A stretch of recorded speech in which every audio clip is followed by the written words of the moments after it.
что заставляет нас быть нетолерантными, почему человек испытывает страх в незнакомой ситуации, почему нам не нравится инакомыслие и другая точка зрения. На тренинг-семинаре психологи поднимают на их взгляд самые актуальные вопросы. Встреча проходит в рамках регионального проекта по противодействию экстремизму и насилию «Вместе». Проект целиком образовательный, то есть мы действуем через различные образовательные мероприятия, такие как семинары, тренинги, вот такого формата встречи. Квесты, фестивали, конкурсы, очень разные виды деятельности мы используем, чтобы максимально интересно, эффективно молодежи было в этом проекте участвовать. Мы пригласили известного психолога Емельянову Елену Владимировну.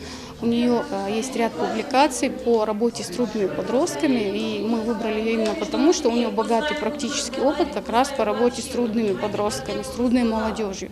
Развитие знаний, навыков, а также социальных установок и не только. Тренинг прежде всего затрагивает вопросы развития компетентности межличностного и профессионального поведения среди людей. Елена Емельянова, ведущий психолог на таких встречах, она частый и почетный гость уже несколько лет. Уверяет, людям просто надоели эти разговоры про ту же толерантность. Откуда берутся такие ценности, ради которых человек идет воевать? Всесторонний подход к решению таких социальных проблем, как межнациональные страхи, урон в плане своих ценностей, обещает, если не решить, то хотя бы выявить корень проблемы, считает лектор.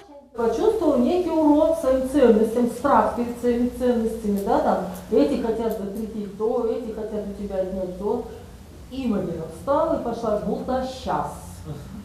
Я им это сделать не разрешу, да, или там мои близкие хотят забрать, или еще что-нибудь. Или еще им уже нанесли какой-то вред, я пойду им отомщу и так далее.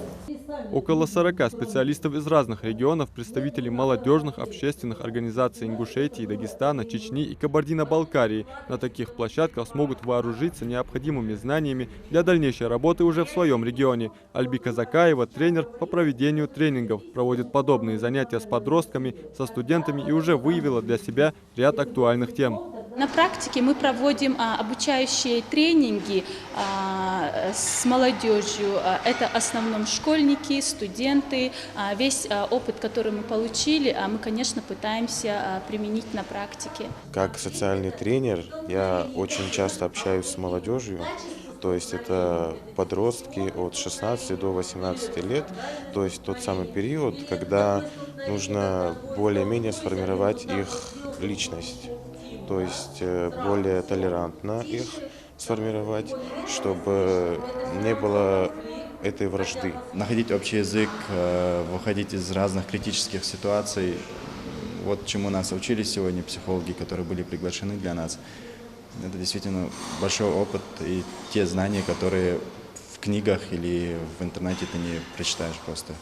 Межкультурный диалог как помощь в разрешении конфликтов. При работе с молодежью важен факт наличия лидерских качеств, оказание авторитетной составляющей для его дальнейшего благополучия. По словам Мареты Дзейтовой, помимо теоретических занятий, 2 дня планируется посвятить практике.